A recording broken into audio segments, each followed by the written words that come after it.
Hi, this is Shauna Noel for Illustrated Faith. Thank you so much for tuning in today. I wanted to just share my process for working through day 2 of our latest Bible journaling kit, Rise Up.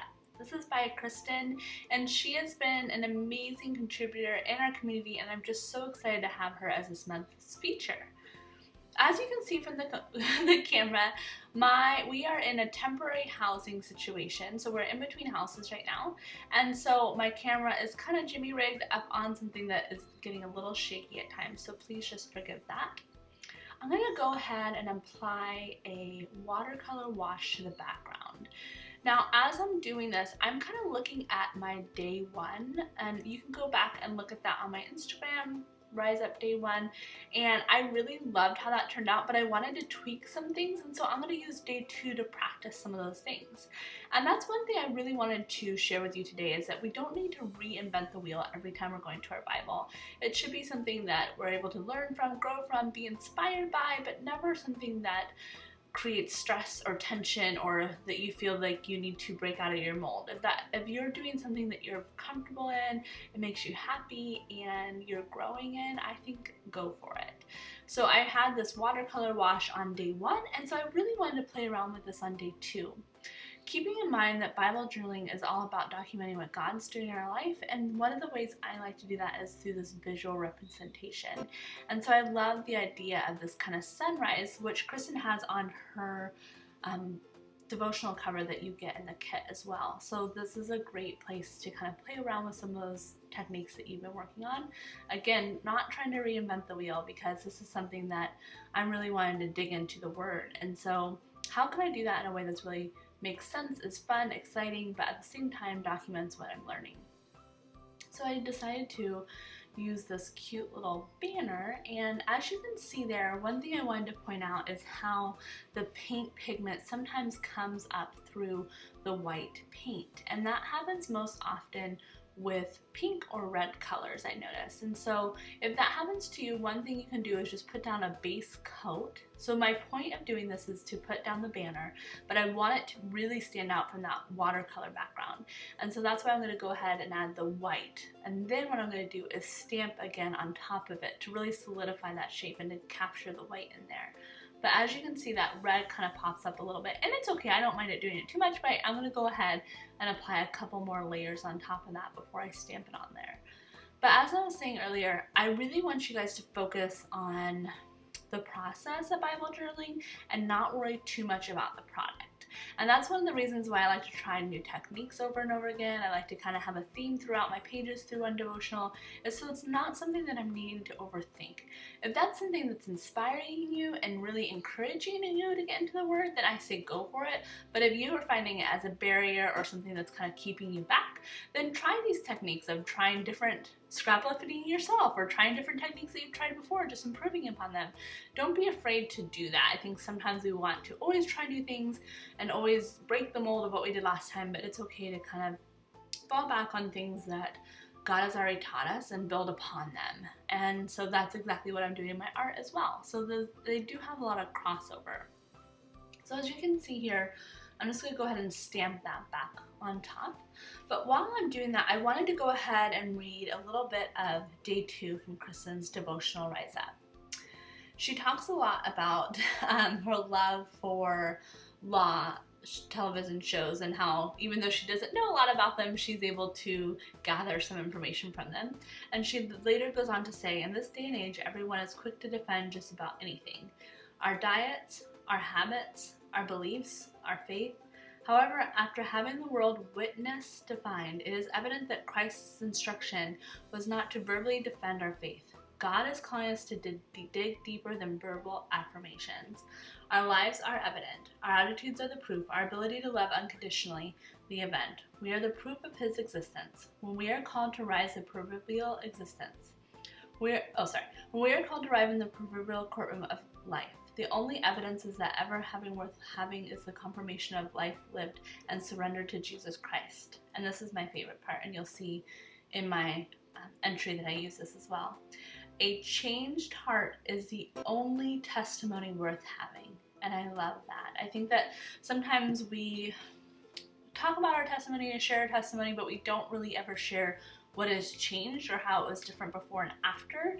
And even people will come to Christ, and he's been waiting there, wide open arms, right? Like our pastor was saying yesterday that we don't find Christ, but Christ finds us, and he's always there.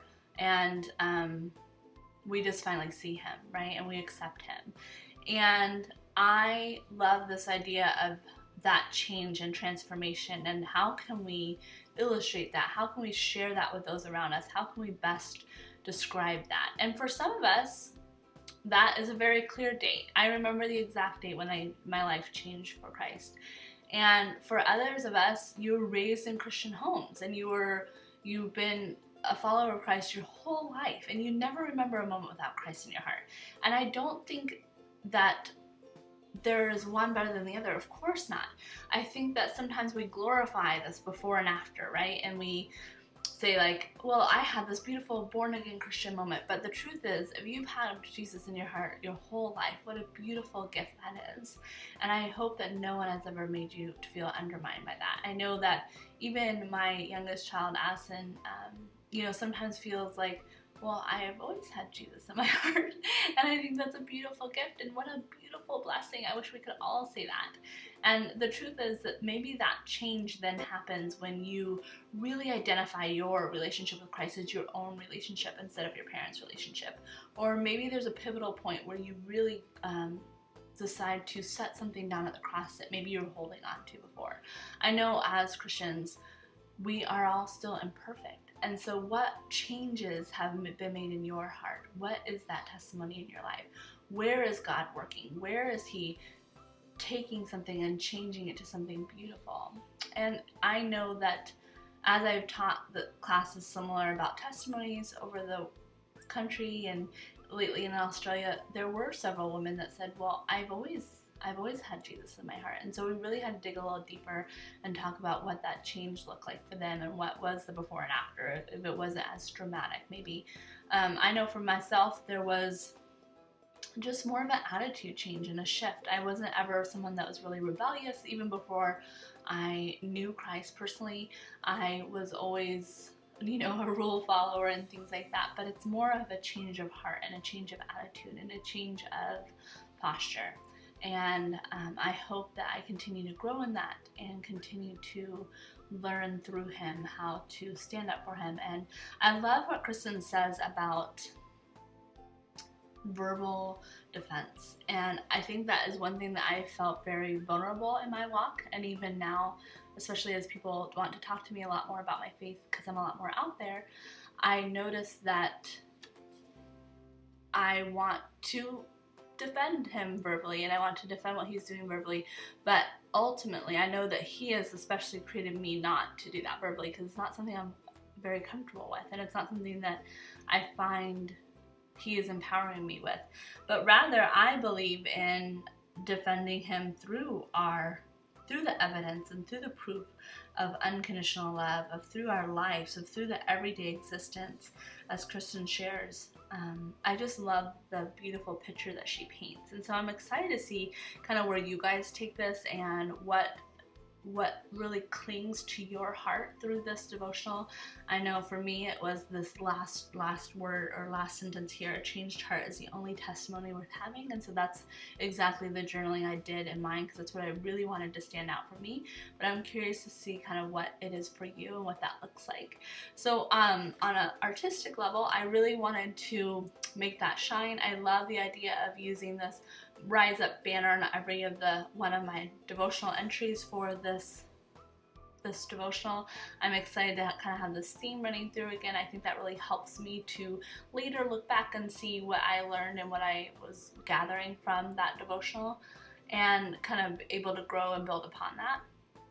I really, on a total shallow level, I love the little bird stamps. I think they're so cute, and I could definitely see using them like a ton. Like, someone's gonna need me to hold me accountable and make sure I don't use those on every single layout from now until forever, because I'm kind of obsessed. And how about these black swatter alphas? They're like so beautiful. I also am obsessed with washi. Okay, enough. So I'm just going to go ahead and come in here and add some finishing touches. I love these Neo colors, and I love just adding some finishing touches with those little scribblies and doodads around the page to kind of help with that artistic feel that I'm creating. I also really love this idea of the sunset at the bottom and change and transformation and what that means in our life and what that can look like through Christ. And as it's a never-ending story, right? We're always continuing to change and be transformed through Christ. Like, he's not done with us. And that's what's so beautiful too, is just to know that he doesn't give up on us, and he continues to grow and feed into us as we learn and strive for him. And each day as we do that, we are able to hear his voice a little clearer and what that looks like for us in our life. So I think that's just so beautiful. And I hope that you guys are coming away with that same encouraging message of objection that Kristen shares in her devotional and what that looks like for you. And maybe if you've been walking around thinking that you need to verbally object to everything, I love this beautiful picture that she creates, that it's a much bigger thing than that, and something that we can stand up to daily. And I just really love that. So thank you so much, Kristen, if you're listening, for just putting your heart out there and sharing it with us, because I think your way of encouraging is something that so many of us need. So I really appreciate that. I'm just using this little sticker to highlight the verse here, something very simple, nothing too crazy. And then I'm going to fiddle around with the top on how I want my tab to go, and I changed it a couple times. I'm going to go ahead and let the music play us out, and I hope you guys have a wonderful day. If you haven't picked up this kit, make sure to find the links in the description below, and we would just love for you to join us. If you're not already subscribed to our YouTube channel, make sure to subscribe. I upload videos, every once in a great while when I'm not traveling, and we have some lovely contributors that have been uploading as well, so I'm so thankful for them. Have a wonderful day. Bye.